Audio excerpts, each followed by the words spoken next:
Hey, it's a lot of people coming in. Good morning, everyone. Good afternoon, good evening. I don't know where you're listening to us today. We're all pleased to have you here. I'm very pleased to have you here as well in this very important topic. We are going to discuss democracy and inclusion from the perspective of the digital space. So we want to be able to discuss how we can, on this context of the 16 days of activism, perform better, to have a better and safer digital space for all, a democracy that is inclusive, that is protecting everyone. So that's part of the conversation we're going to have today. I am pleased to have many speakers from the Global South, all young women and politicians or aspiring politicians that are constantly faced with this issue of digital violence. But the notion of digital violence can also be transformed into digital opportunity. And that's one of the things that we have to understand is how we make the space safer, but also better, so we can use the digital space as an advantage and not as a constraint or as a limitation for young women's voices and for women all around the world to be able to speak, to be able to use it, and to be able to feel protected. So I want to welcome you all to this webinar.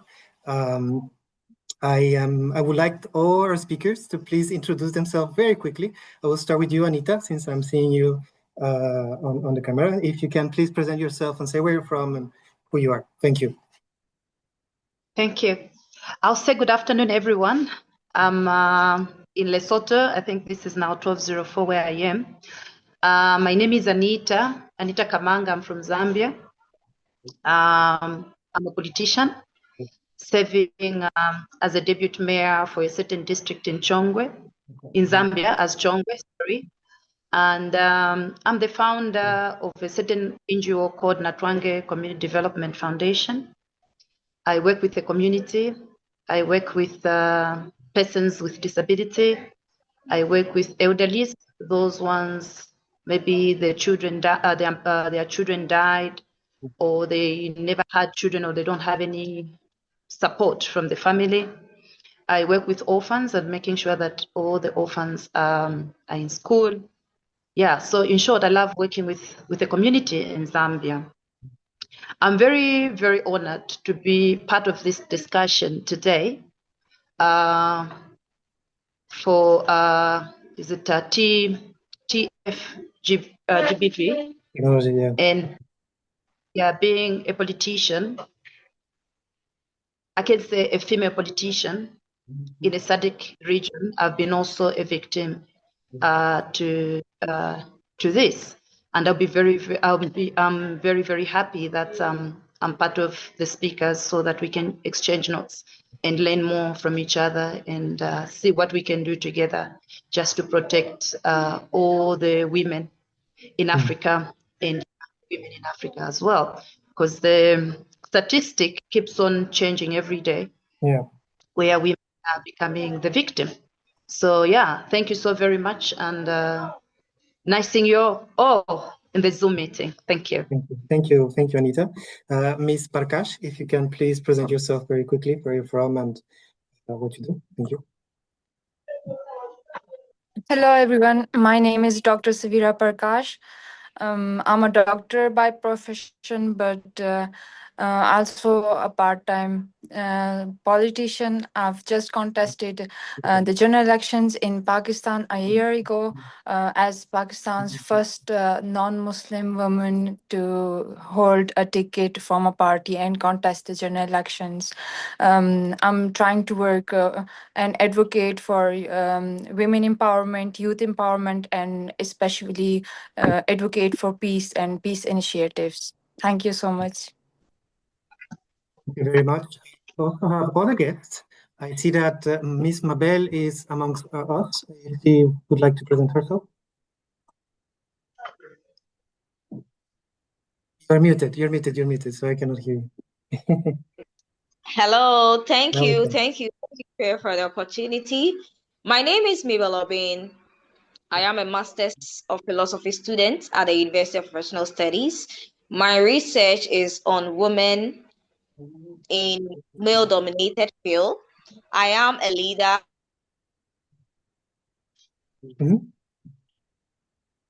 Yes. Oh, we lost her. Connection. Ghana, I've misheld Ghana. And also, I am a gender activist. I'm also the country leader for Young Women of Africa, Ghana, and also the regional director for ALSA West Africa.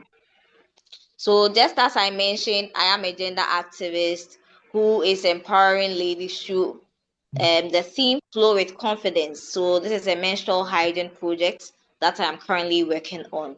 Thank you. Thank you very much.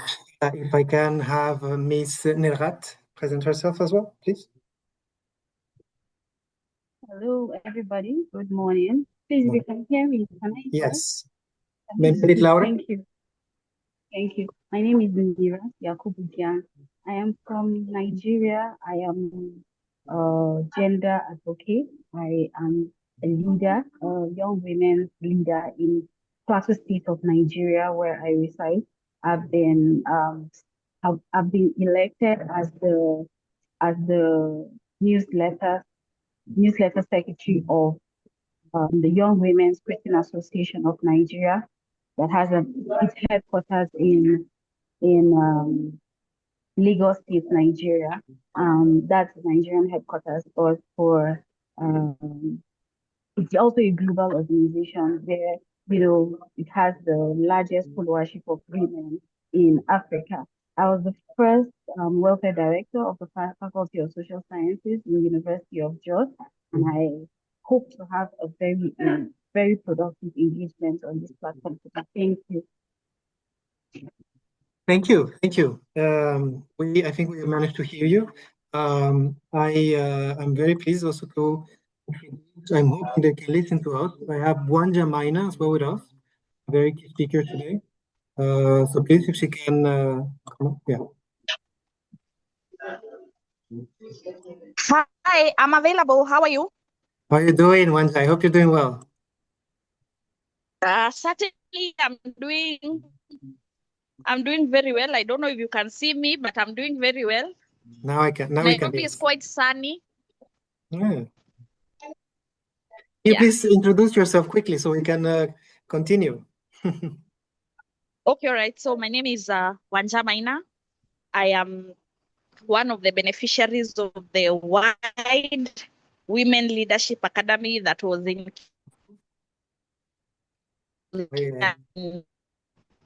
in last year.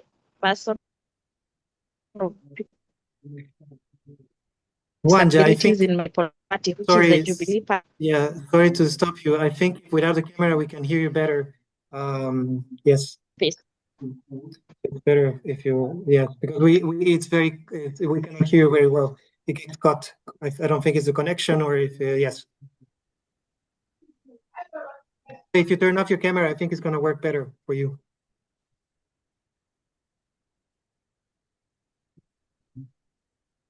Okay, yeah.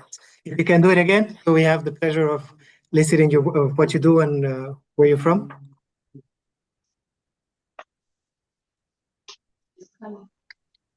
Hello, Wanja. Yes. Yeah. Okay. I also have other guests that I would like to acknowledge. I hope Ms. Ayang is also available because she was also one of our key speakers. It seems to be that she's not here. Well, I'm very happy to have you all here. Honestly, this is a very important topic. This is a webinar organized, as Wanja was mentioning, under the EU-funded initiative, the WYDE Women's Leadership Initiative, has been starting since 2024. We've been there for 2 years. So I'm very, very happy to have you all here. I think somebody has a microphone issue. If they can mute. Yes. Thank you. So as I was saying, the idea today is to not only discuss the problems that the digital space create, but also ways that we can, first of all, protect the women in this space, because first of all, we need to focus on how we can make it safer, and then eventually we can reflect on how we can create a digital space that is an opportunity and not a challenge. So the first question today is to think of why is it the digital space is not a safe space? Why is it that social norms that are inscribed, that we follow the social norms outside the digital space, come into the digital space and are actually, the harmful ones are actually worse because they create an even more violent space, an even more dangerous space for young women and women around the world to be able to express themselves. So if Mabel is available, I would like her to start. Like how do social norms affect the digital space? That's my question. Or if anybody else wants to take my question, please go ahead.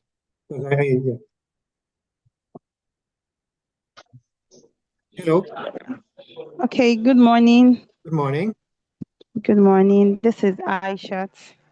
I think okay. So yes, please. Yes, the question is okay. So the question is, how do social norms affect the digital space?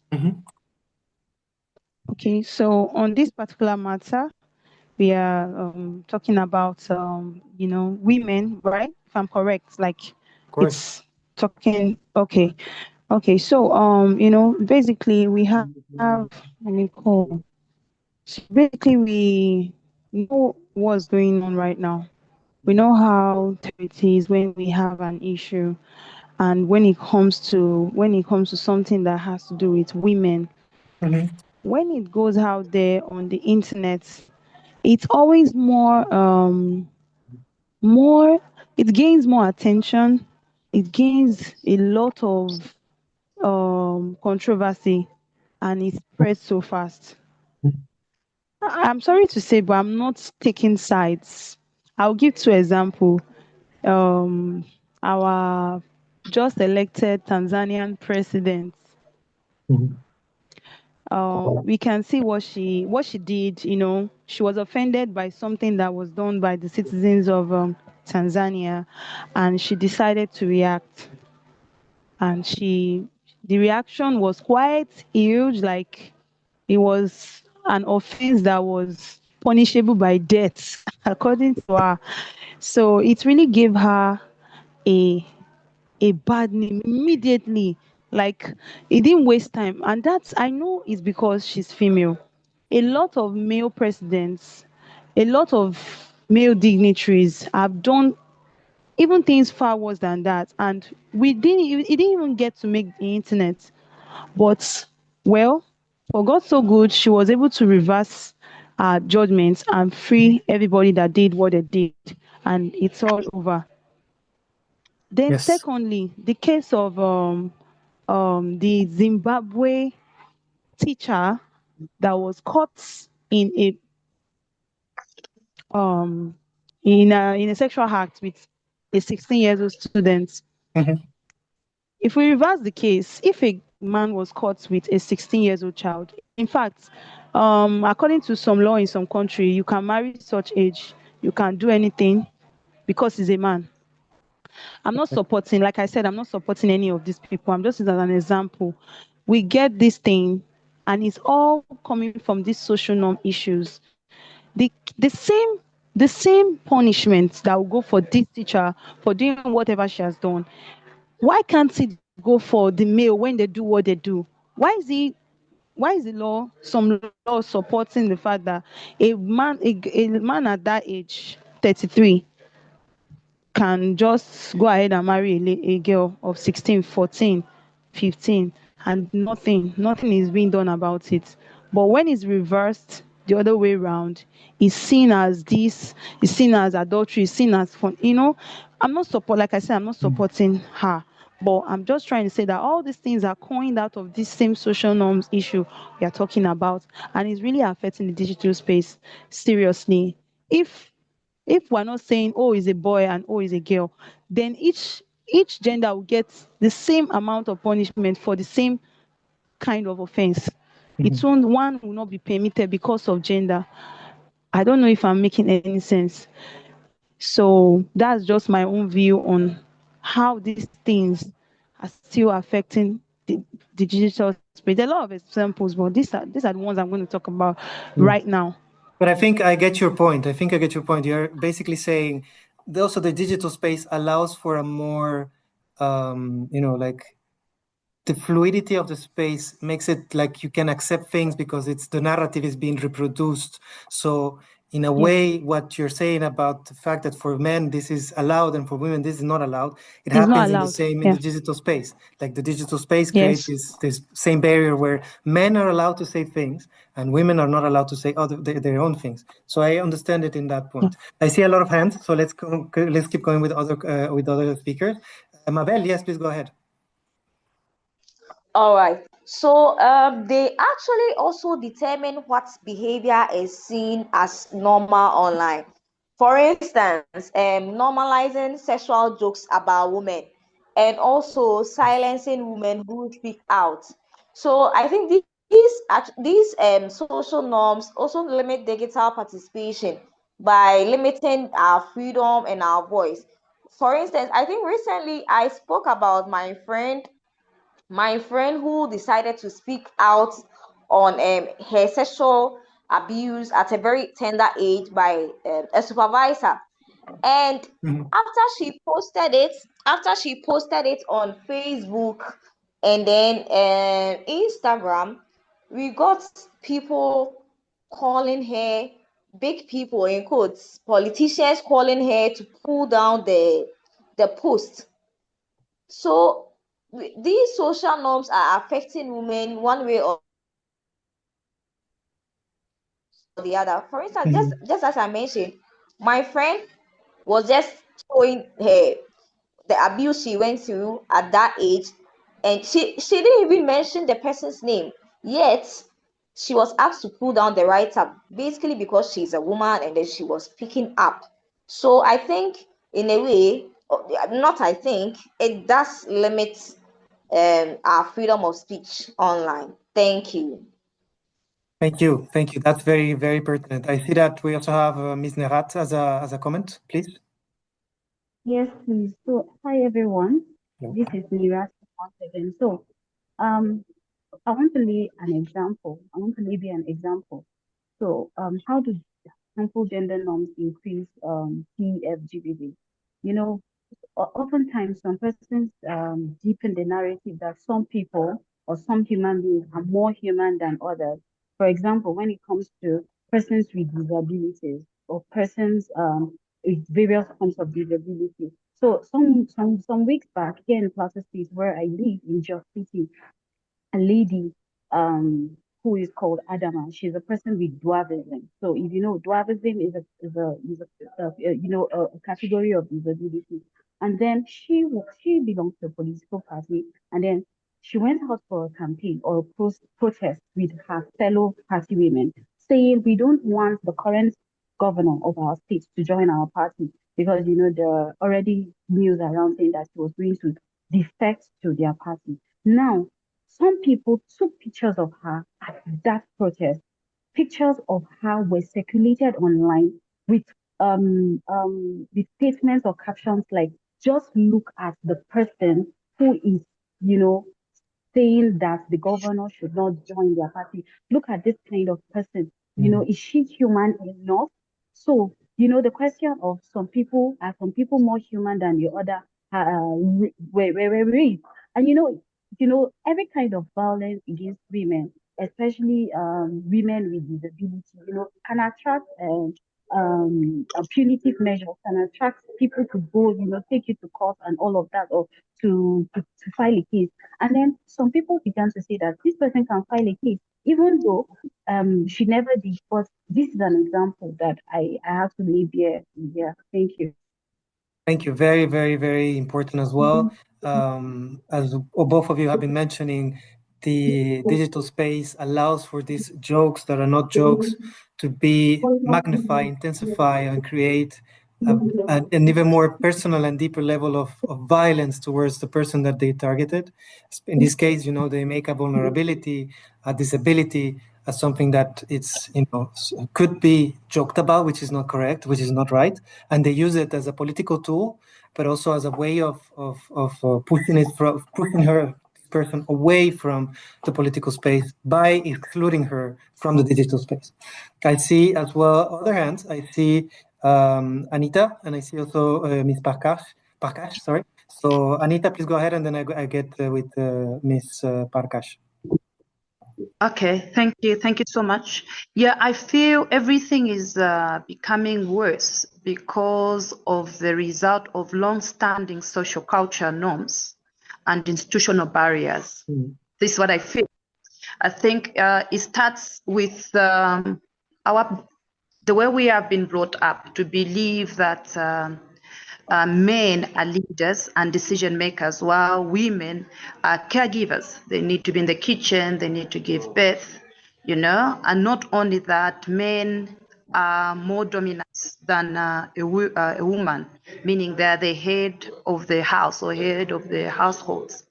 Okay, and the other one, this is on social cultural, and the other one, as women, most of the times we are considered as bride price, where a man is supposed to pay for us, and we have no say. So this now is when they see a woman standing up, becoming a politician, they see a woman being in the top leadership where decision making are being done, they are using a digital platform to silence a woman. Okay, so they'll come up with hateful speech, or they'll take a certain picture, or they will use your information, sensitive information, to shame you so that they can silence you in order for you to keep quiet and leave this space for men to take over. Thank you, Anita. And finally, Ms. Parkash, please go ahead. So, as we all see, the root causes, the social norms. Basically, as I see the digital space, I think it has honestly become a tool, a sort of a tool where you can get punished as severely as you can in real life. So the male population, they use it mostly to punish the women for speaking up. In societies like ours, in patriarchy, women are supposed to stay obedient and silent. And when women speak up or take part in politics, and they are on the digital space, they are using social media, they become easy targets. And the narrative can be built on social media. I personally use it, my social media, for its benefits as well. But there are a lot of challenges that women face, and especially me being a woman and a religious minority, I can say that I get double or triple discriminated, and digital space becomes a battlefield. And so it's the perpetrators, they stay anonymous, and it becomes easier for them to attack. And I think most of the times their ego and frustration are involved as well. They can't do anything about their life, so they try to put other people down to feel better. Thank you. Yes, as you mentioned, there's a lot of insecurities that make people react in ways that should not be allowed, and they use the anonymity of the digital space. Often anonymity. Sometimes you can see who it is, but they use it as a safeguard to express their own issues, and they use somebody else that can be targeted, as you mentioned, in a very violent way and in a very difficult way. So thank you all. Thank you. That's very important. We're also joined by a new speaker. That's Ana Sande. I hope she's available. Let's see. Hello, Ana. Can you please introduce yourself very quickly and just give us a slight overview of how the digital space is also a space where social norms are reproduced in a bad way, in a negative way, affecting women's political participation. Thank you. All right. Thank you. Oh. No, we hear you. We hear you. All is good. We can see you. Serious, but I can't access my. Okay. Thank you, technology.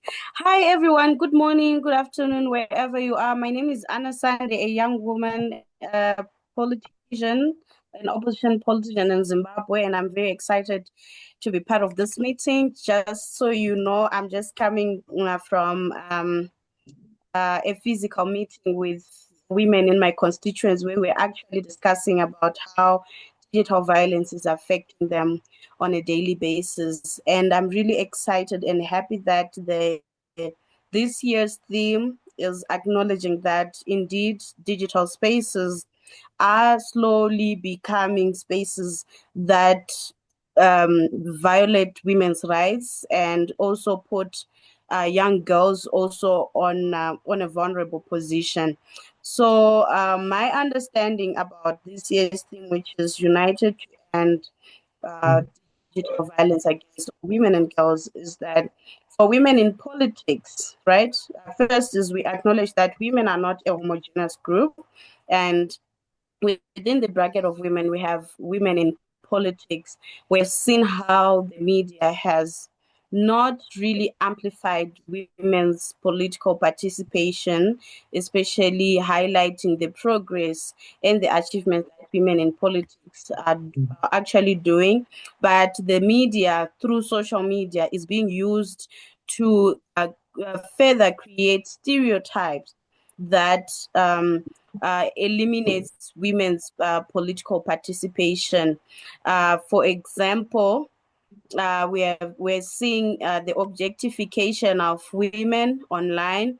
If you are a woman politician, for example, you post your poster online, people are much more focused on not only on your manifesto, they are focused on what is she wearing and what now is your skin color. Is she bleached? Oh, she's dark. Oh, look at her makeup. She didn't put lipstick on. She didn't put eyebrows on. And these conversations are not only perpetuating violence against women in politics, but they are also creating stereotypes such that young girls and other women who are not in politics shy away. So our point of advocacy is that we want safer spaces online where all women and girls can be safe and can actively engage in advocacy and in activism and to amplify voices of change. Thank you. Thank you, Miss Anna. I also see that we have another speaker that was also expected, which is Miss Aguda, if she can quickly present herself and also opinionate a bit on this discussion. Hello, Miss Aguda, can you hear me? You're muted, so we are not able to hear you. Let's see. I don't know if you can hear me. Let's give her 1 minute. Can you hear me, Aguda? Yes, you're muted, so we are not able to hear you. This is technological. This is the technological violence we're talking about. You know, the fact that IT is not allowing you to express your opinion. It's letting me, but not you. So I hope you can solve this, please. Yes. Okay. I will give you a bit more time. Don't worry. Then once you solve this, we can come back to you and have and listen to you if you see that it's not working. So you have all been describing a bit the context, right? The digital space is not it's not a safe space. It's not a space that promotes democracy. It's actually a space that we have seen it at least this year has been very present with the way the social backlash has happened in terms of not only gender equality, but also diversity, how the minorities are targeted even more. Minorities doesn't mean, of course, means everybody that is outside the political decision making space. So you've been all given some examples, some ideas of, okay, the digital space is not safe because. So the idea as well is to reflect on how this digital space can, let's start from the basis.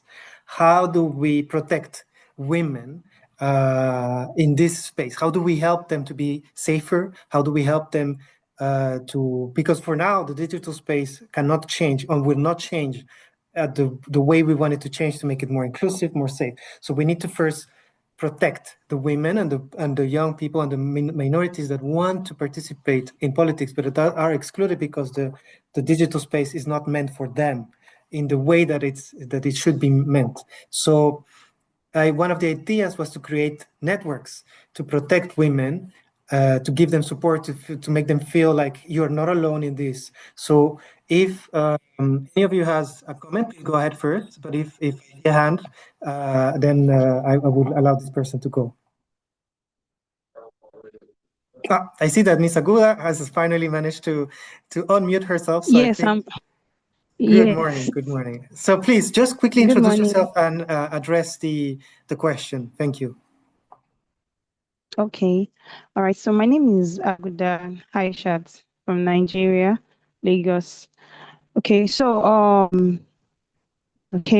I am actually the nominated woman leader for the Social Democratic Party, Lagos chapter. That's one of the states in Nigeria, Lagos State. So, the question, sorry, Perry, can you throw me Yes, back the please. question? Yes, of course, of course. So we discussed previously, how the digital space is not safe. So to try to change this, first let's protect the women in this digital space. So one of the ideas was to create communities. How do you think what other ideas do you have to protect women or how to train them to also be more safe in this space? Okay, one of the ways I would want to talk about is strengthening women when it comes to legal and policy frameworks. Like one of the things we learned few weeks ago at the conference in Abuja, it's that most women do not even understand what the policy says and what is legal to their own country. This part is very crucial. You need, as a woman, you need to have knowledge and understanding about what you're about to go into. If you're about to go into politics, you need to understand the laws that are guiding these things, so that even if somebody attacks you online or tries to silence you, one of these negative things that happen, you know what to say to that person. Personally, I give responses back when I see some kind of things online. My response is always liked, because before I calculate what I want to say back, and when I drop it, there is no way you will not understand what I'm trying to say. So one of the ways is to strengthen legal and policy frameworks, enact gender sensitive laws. There are governments, as in governments must develop and enforce some kind of laws specifically that can criminalize anybody that does some kind of funny things online. We cannot just let, even one, I'll go back again to the Tanzanian president, newly elected president. What she did is not bad in a sense. It might be harsh, it might be too much, like the judgment may be too much, but that has sent something very important to the people, that you don't just go online and do anything you like and think you can work just like that. We're letting you to know that as much as the internet is now so free, everybody can now do what they like. You are also being watched from your home, so you can be, when you do things, so that people will have this not fear, they'll have this understanding that they can't just do some things, that they can actually be picked up when they do things like this online. So there will be a form of law for such things. And another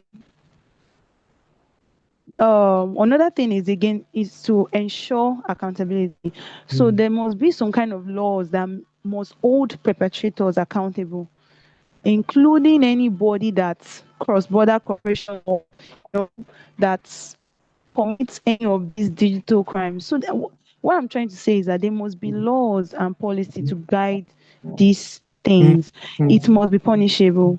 There's some kind of things that would happen, it must be punishable. Because until it's punishable, people will not stop what they are doing. They won't stop it. Yes, no, So when there is I a law, yeah. yes, so it's one of the things, strengthening legal and policy framework. It can be a form of workshop, you know, and holding this kind of workshop to let people know that okay, we want to raise this we want letting the women know that we need to raise this awareness in our country. We must enforce such thing into the law. Just like we are doing this reserve civil and all. It has to be forced into the law, especially because of our own gender. Yes. Then holding tech companies accountable. Yes. I know, I get your So point. like It's a good point. It's a very good point. We have said, yes, you have yes. given a few examples. So the So fact that it should be a yes, law, so we need protection. That's for sure. yes, We need a legal protection because yes, in the end, this is a citizen matter. yes, You're yes, damaging the political space because you're damaging the digital space. So by providing at least some protection, legal protection, women have a way to address this issue. That's one of the ways we can address this. I think you also mentioned yes, you mentioned that, but mostly that, no, a legal framework that could protect. I was also thinking, yes. The legal trainings. framework thing.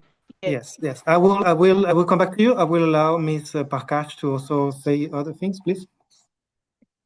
Okay, okay.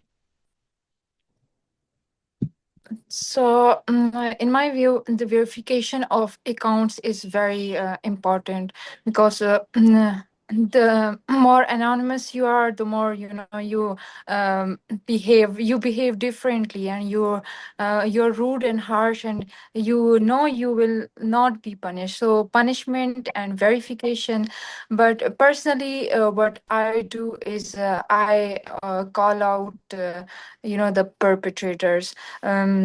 um, I know I can't, change the mind of everybody, but I respectfully call them out, and the people who, understand So what is being said or what the problem is, they comment and they support me, and through that I can literally feel the other people who were, bullying me. They changing their mind too when these perpetrators, they try to abuse you digitally. They think they will be supported by other male as well, because male are the leaders, women shouldn't speak, so they think that they will be supported. But when the males start supporting me, so the others change their mind as well. So I've been using this to build my narrative on the ground as well. So there's always two sides to the story, so we can use it positively as well, but we need the male allies, and because as again in the patriarchal societies, male very are important. more respected, their voices are heard better. So if male can step up and not just be passive observers, but help us, it can transform society. Thank you. That's a very good point. You're actually Yeah, advancing on the next question that I was yeah, going to ask, but it's true. Digital space and safety on women is not only on women. It's also a problem for men that need to be yes, that needs to be addressed and need to be also, it's an issue. It's a collective issue. It's not just the women, because in the end, most of the violence, nine out of 10 times, is going to be a man. So because that's so we need also to bring them in, and we're going to discuss that in a moment, because I see more hands. So Miss Mabel, if you can please go ahead and say what you had in mind. All right, thank you so much. So I am going to be very practical. So in providing the laws, I believe the laws, there should be a form of a strengthened report and responsive mechanisms in such a way that we have institutions on its own who are very responsive and who are able to report such issues. For instance, in my country, that is Ghana, we have the Cybercrime Act, and with this, we have institutions who are working hand in hand with the legal authorities in the country in such a way that they report and follow through, they follow up and follow through till such cases are being handled to the end.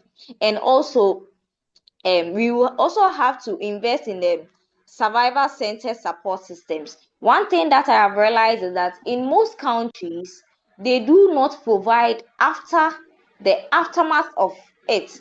Let's assume the survivors report the issues. After reporting, what next?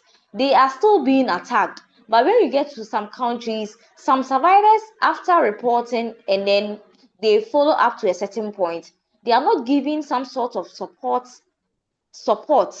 after the issue is being escalated. They are just on their own.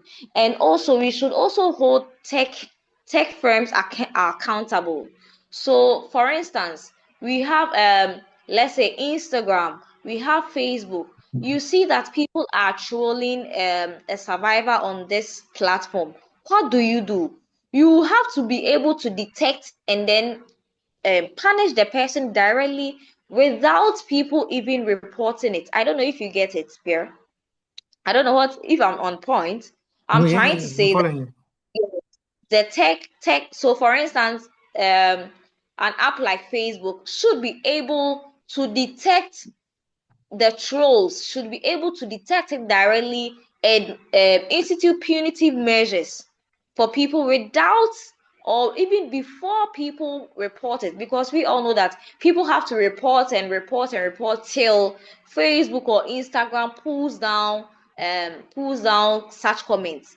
I think the apps that we use, the social media platforms that we use, should be able to detect such trolls even before it is even put on there. Thank you. Absolutely on point. I agree with you. Most of the apps, part of their own, the way they operate is that they have a space where you can denounce the violence that has been committed, or if you see something that you don't like, that should be, that has not a place in the social media space. They do have that. And I agree with you that there should be able to, given how technology is advancing, especially artificial intelligence is advancing in a very fast pace, you should be able to detect what is a good, like a real account. First of all, if it's a real account or not, and then after that, if that account, to either block it, to either not allow it to be, to create these comments.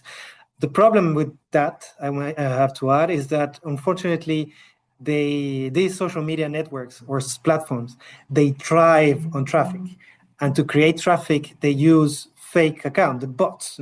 So these bots are often people. There's people behind them, but they are used in a way that can promote good thing or can really promote the bad thing. And today it's mostly on the bad things. These troll account, as you mentioned, troll accounts that are there just to create hate, just to promote division, just to promote an unsafe space. And the algorithm, of course, you have all those issues as well. I see other hands. Let's see. I see Anna Sande had a hand up. All right. Thank you very much. I would like to really commend my sister for raising the huge responsibility that the big companies actually have. And I think they are also the ones that are letting us down as women, because if they have regulations and policies that regulate online behavior or the users of their digital platforms, we wouldn't be facing the amount of hate that we experience online, especially during campaign seasons. So there is definitely something wrong about the algorithm and how the big tech make their money. And it should be an advocacy action to demand accountability and responsible programming from the big tech companies so that they strengthen their online platforms so that they are safe for everyone.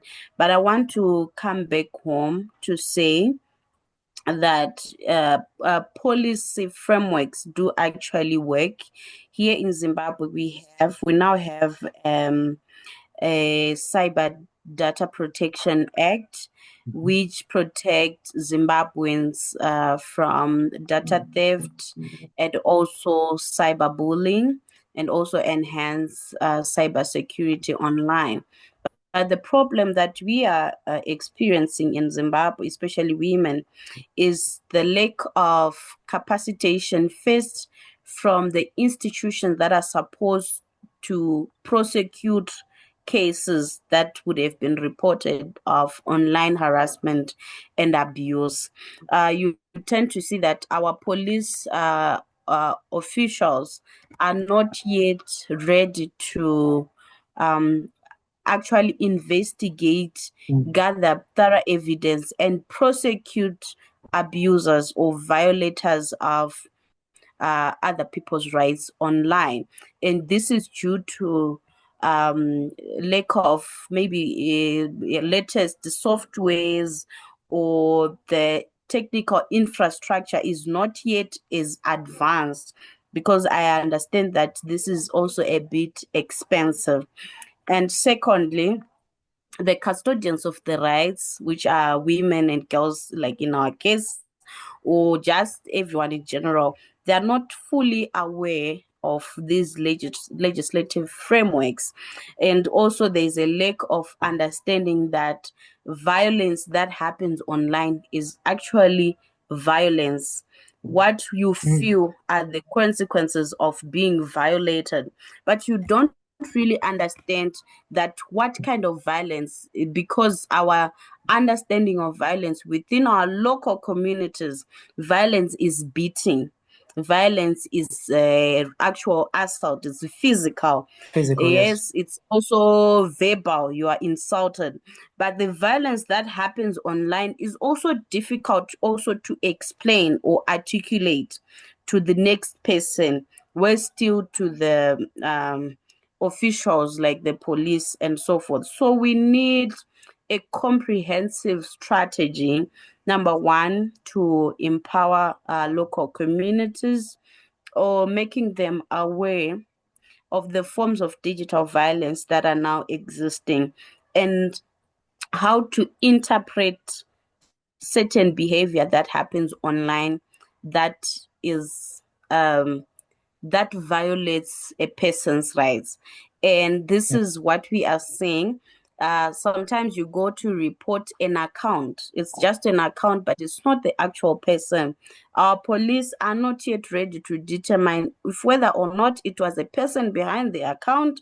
Was it an AI programming? Was it a robot? What was it? What exactly is harming? So in as much as the space, the avenue is opening up for so many opportunities online, there are so many weaknesses or weak links that perpetuate violence against women. And these are the areas that really needs to be highlighted and strengthened, so that to ensure that the safety of women is not compromised. You have touched on all the points that are very relevant to this discussion. The fact that it is violence, regardless of the nature or the origin of the violence. It's maybe not physical yet, because it can be also threats. It can also be, people can make videos about how you are something that you're not. Especially now with the artificial intelligence being developing so fast. I can create videos of people and make them say something or make them do something that goes against their own belief, their own ideas. So it's a very complicated space that needs to be addressed very fast. And unfortunately, as you mentioned as well, the people that should at least implement controls or to be there to help you, like you were mentioning, officers, the police are not prepared. They have not the background or the in training to be able to address this issue, because the issue has been developing at a pace that we are not ready. we are not ready to, it's going faster than we can comprehend. And that's a big problem, because then the space is not safe. I see more hands. I think Anita had her hand up. Yes, I do. Thank you. Although most of the points have been highlighted already, but I think I can just echo on few. I think even giving an example where I come from as Zambia, so that again we move together. So yeah, it's a second topic which says how can we move? How can we move to a survival-centric approach? So I think this one means shifting the power back to the person who has been harmed, and ensure that they have the dignity and the safety again. In my country, where I come from, I think it's even becoming very, very hard now for women, because we are standing up, which is very, very good.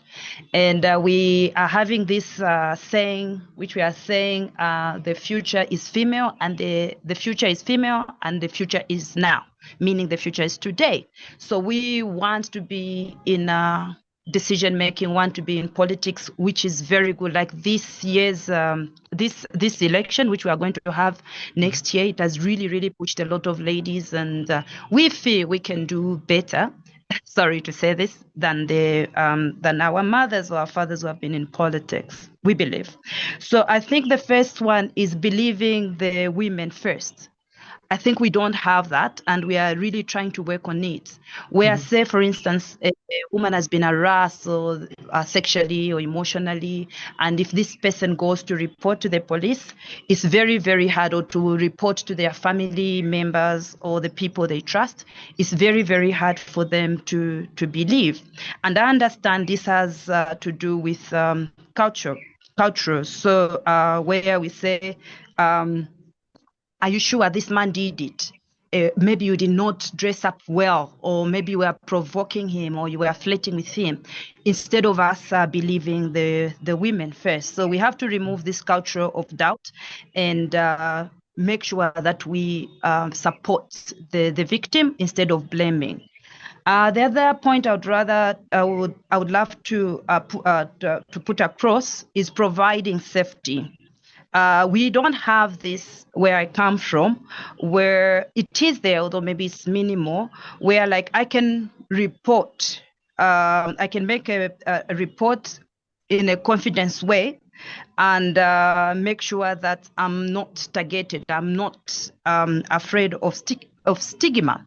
So if we put this channel in place, I think maybe African or SADC region, it will help a lot of women to stand up and see that they get their power back after being harassed.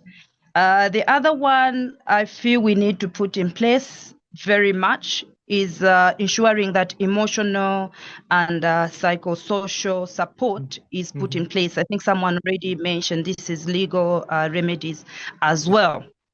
And the other thing I'd love to highlight and to thank the people who've come across, or the organization. One of it is International Idea. I'm with them today. I've learned so much from them, and I'm really, really grateful. This is my first time being in this meeting. I can say fifth because of today being on a Zoom meeting. Personally, they really, really shaped me.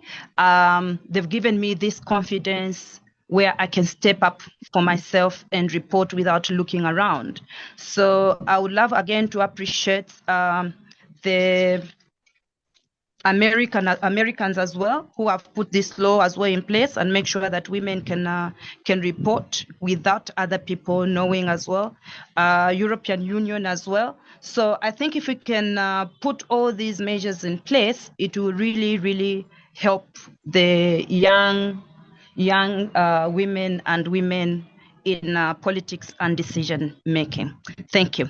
Thank you, Anita. I think you have addressed a lot of the issues. Yeah, it's true that there is this continuous blaming of the victim, right? It's your fault that you have been targeted. It's your fault that you allowed this to happen. It's crazy to think about it. It's not correct. It should be, we're sorry that this happened to you, we need to make it better so this doesn't happen again.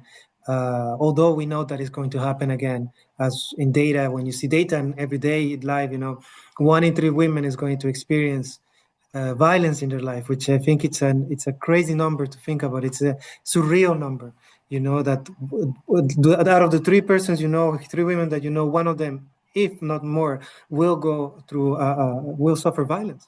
So yes, I agree with the fact that the victim should have been protected, and we should think of ways to do this. Of course, we're not going to solve it today. That's not the point of this. The point of this is to increase the visibility of this issue, to acknowledge the issue, and to understand that we need more work to be done, and faster as well, because we feel like we're behind, and this needs to be addressed.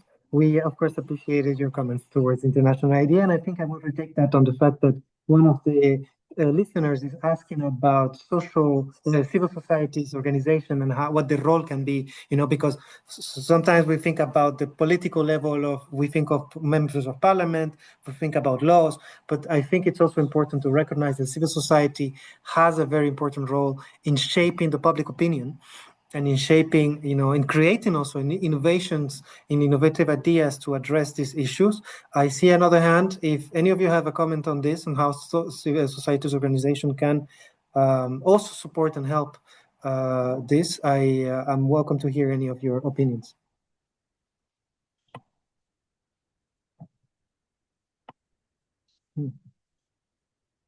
Anyone? So this is Miraske again. So one of the ways that I think civil society organizations can continue to push for a survivor-centric approach is by creating awareness, continue creating awareness in the local communities.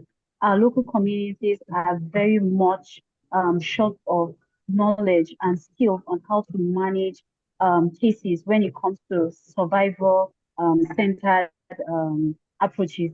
Usually when anything happens in this case,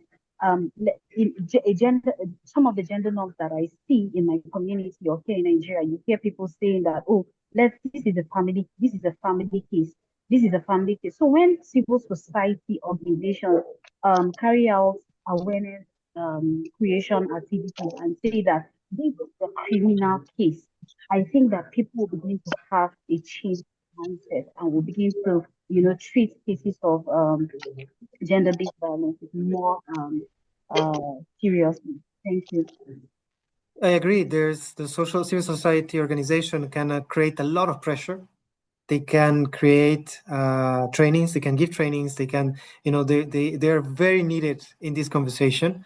Like the work we do with, although International IDEA is a governmental organization, but it's also in these same ideas that the WYDE initiative is working on, on training women to make them safer, to make them to allow them to be safer, to allow them to understand that this is going to happen, but that they need to be able to address it in ways. There's ways to address it, and you mentioned, Anita, the psychological aspect. That's also very important, because in the end we're discussing violence. So violence means trauma, and trauma means you need support and help to be able to overcome this. So your voice is not silenced, because in the end, this violence, the key motivation is to keep you out from the discussion, to keep you, to push you out of the conversation. That's one of the main reasons of this violence.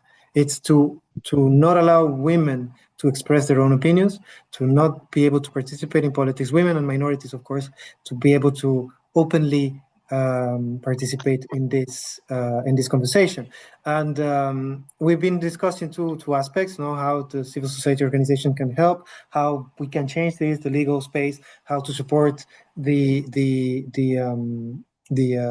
women. But I think it's not that we're missing. We need to address one more aspect, which is men in this conversation. How do we bring men to this conversation in a way that, first of all, they don't feel threatened? Because one of the reasons of the backlash is that men have felt that their space is shrinking because women are also being part of the conversation, when they don't understand that the the gender equality means equality for all and not just for women or just for men. So I think we should also discuss on how we can first bring men to the conversation to make them, feel also safe in a way, that they understand that this is not a fight against them, but a fight for them and with them. And, because as I mentioned before, the violence that is happening is mostly done by men. So we also need to address the perpetrator. So it doesn't, so he goes from perpetrator to an ally. So, so please, if any of you has a question, I see that Anita, I think I got her hand up. Yeah, I think the first thing, I don't know if you can hear me.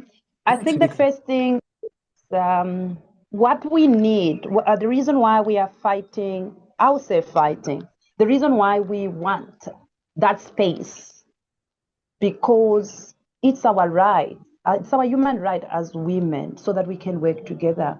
And the other thing is we are created differently. He is a man, I'm a woman.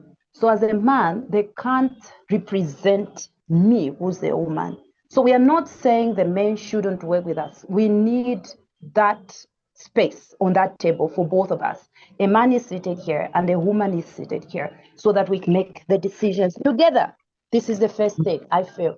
The second thing is, if I have a child who's a boy, I think we need to start teaching them to say women or a girl child is equal to you, and to groom them in a manner where they can respect women as well, and just look at women or a girl that they are on the same level.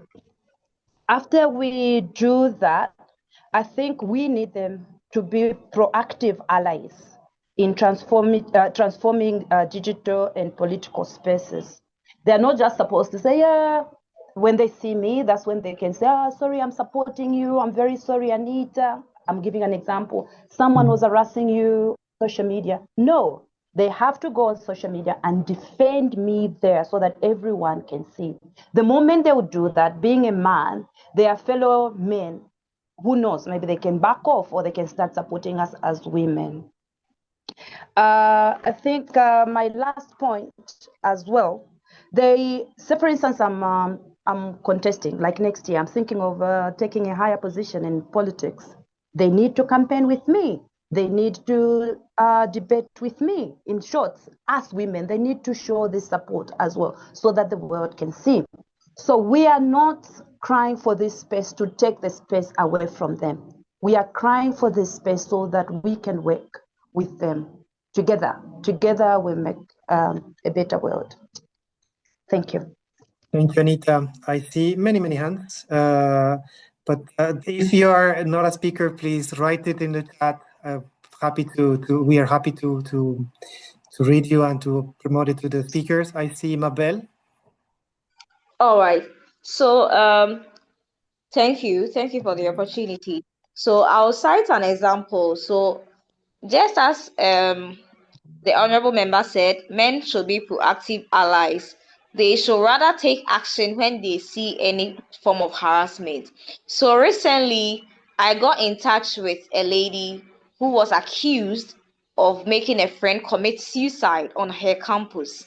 And this is one project that I'm actually following up on after I returned from the conference in Abuja. That really motivated me to follow up on this case. So I got to hear of the case through her male colleague. So her male colleague actually texted me on the issue. So I believe that if males actually become proactive and then take action, not just to be silent on it. So just like the lady that I'm talking about, she's actually dropped out of school currently. So I'm working on it together with her male colleague to get her back on campus. And I believe at the end of the day, the male colleague has done so much that he has been able to help her find her voice, find her feet, to be able to overcome the emotional trauma, because she was actually being trolled on all social media platforms in Ghana, because she was in an abusive relationship, and she decided to walk out, and the guy decided to commit a suicide. And this is a student in the university in level 300 in the university in Ghana. And due to the trolls, she decided to drop out of school and also um, go into hiding. She wasn't ready to speak to anybody. So through her male colleague in class, I've been able to reach out to her, and we are talking on taking her back to school. So one other thing too, I saw a social media post where a lady was like, her father defended her when her auntie in the house said, when is she getting married? And her father also spoke back that what's best thing has your other kids that are married gotten from? What best thing are they doing as compared to the one who is not married? And that was one thing. It's actually funny though. And then that's one thing that a lady shared, that was how her father clapped back to a throw by another auntie. All right, so I believe that if the males just take action rather than sitting behind and then supporting us from behind, it will all help. Thank you. Absolutely. Good point. Good point. I think we underestimate sometimes the value of a small gesture, a small, like the fact of just saying something that is correct or that it should be the way it is. And of course, I think one of the strongest things that a man can do, of course, it's not the only things that they can do, but one of the best things they can do is make other men accountable for when they are overstepping, or when they commit this violence, or when they are saying something that they shouldn't say. I think that's one of the strongest or the best, but of course there's more. Of course, they should be doing way more. But one of the best examples is men being accounted by other men, because unfortunately, because of social norms, other women telling men that what they're doing is wrong is not going to always be received in the way that it should be received. There's this inequality in the way everybody is perceived. There's of course social norms in a way create men as leaders. So why should a man that is supposed to be a leader, born a leader, listen to a woman that is not supposed to be in this space? What do you know about this if this is not your space? So that's one of the things that I think men should be doing as allies. But of course, it doesn't have to be always, or it doesn't have to be always a big thing. It can also be a small thing. And by saying small, can be, do micro-feminism act that, that for some of us might feel dumb, because for us, we're used to them, but for other, there is like a big change. So if you want to change behavior, usually you have to change it from the ground. And think, yes, so I think it was a good example. I see anybody else wants to contribute. Again, if you're not a speaker, please just leave it in the chat. I'm happy to reflect with you and then share it with the speakers. Thank you. Okay. All right, Sperry. Thank you so much. All right. So I agree with what every other speaker had said. It's Miss Mabel. For me, in particular, I have one of my biggest support from men. Yes, in different sphere. So, and funny enough, if I have 100% of females around me, I'm sure of 20, or let me say 30% of them are not in agreement with me. And it's not because it's necessary for them to. It's according to, like, it's your own perspective against you. It's the way you think or the way you see things. Fine. But what am I trying to say? In recent times, most of um the my allies are men, majorly men, and there are also women too. I mean, women in my, funny enough, not girls or women, let me say women in my age range. They are majorly women or ladies lesser than my age range, and then even the ones way older than my age. So you can see it now. I have support from older women. I have support from younger girls, younger women. But my age range, and that's, there's this wrestle, and I feel is this whole this is just is an esteem issue with some people. Now, speaking on male being allies, personally, coming into the political journey, everything, I've been like, it was a woman that introduced me, that made me to know everything I know, like, oh, just introduced me into the political party and everything. But the person who took my hand, showed me everything, took me to all the necessary place I needed to do all the form of registrations, was a man. We still have that relationship till today, still supporting, I still more support than even from the other parts that is even my own gender. So we are not against men in any way. We are not against them. We are only trying to create a space that is convenient for the both of us. Patriarchy and everything, yes, they are the authority. No problem. There is no problem about that. But we are just trying to create a space whereby we can both work. Currently, I'm in my church right now. I said it when I was in Abuja, like I work in my church and I have my leader to be a male. Then I have my manager as a female. Then I have the admin as a female. It's not an easy thing working with my admin being a female. Very tough. I'm not the only one that has this kind of opinion. Because I also want to point something out, Perry. The truth is, women sometimes, I will almost say 80% of time, are always against themselves. That's also one thing we need to work on. If Yes, we'll of be course. very sincere with us. Of course. If you go online, the first person to insult a lady that maybe had an issue or maybe something happened and she finds herself online and everyone is trolling her, please do an analytical stuff over that comment section. 80% are women. They don't even know what they are doing. They don't know that that finger they are pointing is coming back to them. So there is an issue. There's an internal issue that women need to solve. We need to be our first supporter, because when we do that, the men will be like, "Hey, see them. That's how they want to rule." We can see how they are supporting themselves. So they end up laughing at us. So we need to solve the problem inwardly. Men are always and will always be there to support. Most of the times, the things we get from the men, it's because the women are not supporting themselves. That's where the insults come in. That's where the violence come in. But the moment you see a man doing this, or as a lady, you see her in this situation, you raise her up. You don't condemn. You raise her up. Try to understand what's going on. You show the support. Even if someone else sees that thing, you will also support.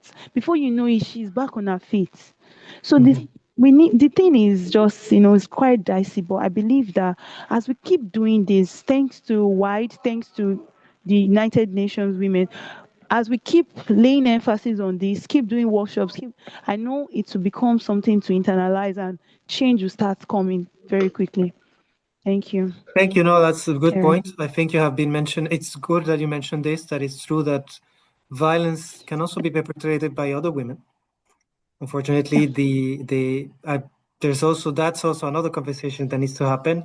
Why is it that a lot of the violence that is happening is also coming from women? Is it because of fear? Is it because fear of repercussions? Like fear of, this is not the way we should do it, because I fear that if I behave like this, I'm going to be also suffering the same violence that you're suffering. So by keeping you shut, I am allowing myself to be safe. So that's also another conversation. I think we should also address it. In terms of the men, I hear you. I see that it's true. Especially, at least in Africa, I understand that the role of godfathers is essential in securing your position in politics. Without godfathers, or without the support of also the religious leaders, often, most of the time men, if not all of the time men, Yeah, I think there's an echo. Careful, Adita. So yes, I hear you. No, men can also be very, very, very supportive, if even more times more supportive than women. But I think it also has to do with the fact that the political space is male dominated. So if it's not a man, then it is a man. It can also not be a man, in the sense that the support that you will receive will most likely come from a man, because at least in some countries the percentage of women or men in politics is completely abysmal. There's 90% of men and there's 10% of women. So of course the support you're going to receive is coming from a man, because there's no other option. The other women are like you, trying to get their own space in this. So I hear you. I see. I'm just going to acknowledge a lot of comments that are happening. One of the participants, the listeners from one of our activities is French speaker, and she says that in terms of the protection, a lot of the protection happens in very simple spaces, like the fact that or measures the fact that the protection of their own data, the protection of their own the passwords, and the way that they need to sometimes the technology training is not the same for men as for women. Men get a bit more opportunities, therefore they're more safe in terms of how to protect their own accounts, their own identities, and this is not what happens with women. Women seems to be more at risk of being able to of suffering false information, disinformation, suffering also campaigns of hate. So that's something that men also suffer in a way, but to a lesser level and to a less cruel level. So that's what one of the participants is mentioning. Another listener is from Nigeria, and yes, it's agreeable that the fact that the issue should not be seen as a problem, like in the sense of gender equality is not a problem, it's the solution, is what we want to achieve, to be able to have this space that, as you've been mentioning, all of you, it's creating a space that it's good for all and not just for one of the two sides. And so yes, I will go back to the comments. I think it will be also important to address good practices. Like this is very. I see hand. Sorry, I see hand. But yeah. So please go ahead. The person that is raising hand. Say do. Merci Pierre. Je vais aller en français. Oui. Attendez, madame. Donc, si c'est en français, écrivez le commentaire. C'est plus facile pour moi. Ok, d'accord. Merci. Therefore, I want to finish. We're almost done. I just want to address one more point. What are good practices that we should follow to protect women in the digital space? What good practices do you follow to be safe, or to at least try to be safe in this space? Any volunteers? Okay. Madam, Maybe I can start. Oh, thank you very much. The best tool, I would say the best tool that I use is being my own storyteller. I make sure that I'm the owner of the narrative that I want to put out to the world. So if I have something to share, or if it's an opinion, whether it's on political issues, on social issues, on economic issues, this is my voice, and I write on my own pages and on my own channels. So the power of being the narrator of your own story is a good practice that I use. And secondly, I also take advantage of consistency in maintaining a certain profile, such that when someone creates, let's say, a deep fake video, people, my constituents, and the people that I've interacted with over the course of years can easily identify to say, no, this can never be Anna Sandy, and they help you to fight against fake news or deep fakes that are created online to perpetuate harm. And the third thing is to stay informed. I work with I have a relationship collaborations with the civic society organizations, and here and there I constantly visit the police station just to get some information about latest developments in the community and how women can also be supported as a woman leader. So these are some of the things that I personally use as part of my best practices to stay online. And another task that is also a bit challenging is the power of presence. I'm constantly online. I have detected some harmful comments on my page before, and I've detected them as early as they were made and created, and eliminated them on time without it being seen by so many people. So if I'm constantly checking who is interacting with my profile, and also security wise, I have very strong passwords for my laptop, for my computer, for my emails, and all that. They are also different security wise. I use strong passwords, and I don't leave my devices with people that I don't share. I don't share my devices with anyone, and I don't share my passwords. And also in terms of my accounts, they are very much active. I've also seen that if I've also had instances where fake accounts were created in my name, sometime around 6 times, but I've managed to contain and eliminate those fake accounts. But I responded quickly because I was there online. Had I not been online, maybe I wouldn't be able to respond quickly. And also, I play with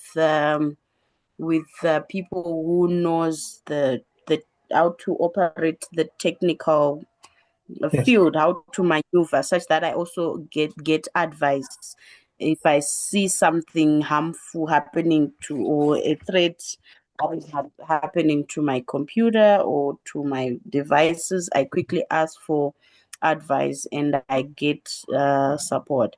I think you mentioned a good point when you said the fact that you create your own narrative.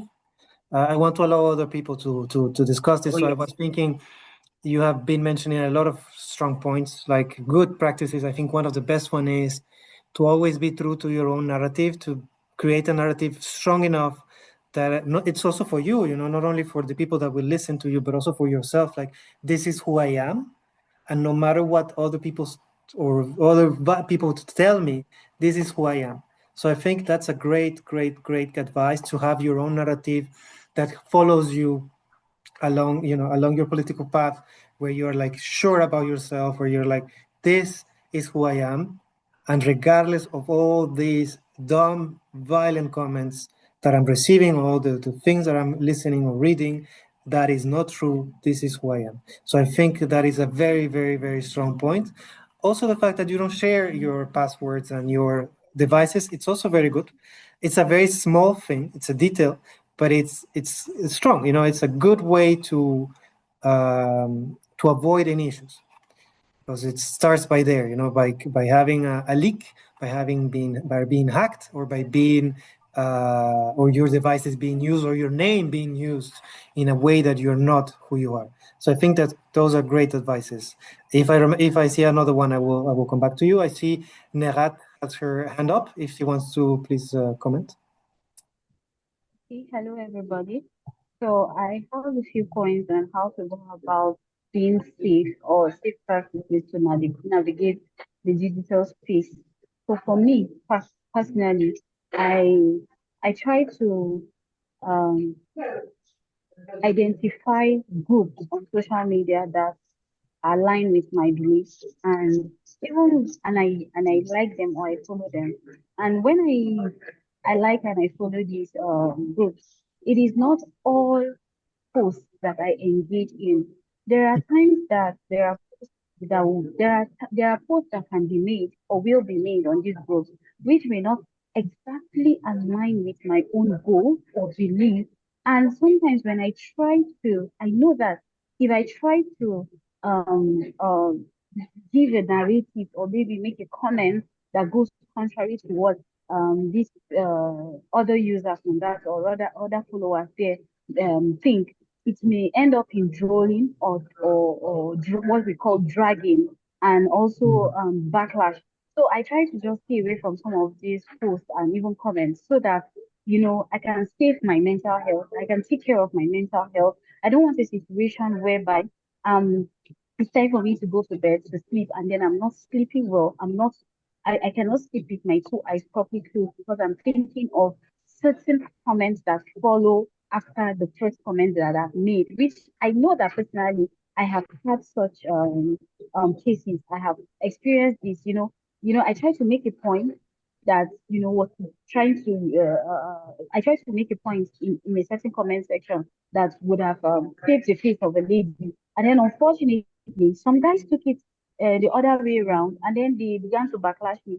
Funny, I just stayed away from the post. I didn't grant them further engagement or likes or anything. I just speak so that the conversation will stop popping up on my notification. So that's one of the ways that I try to stay safe and save my face.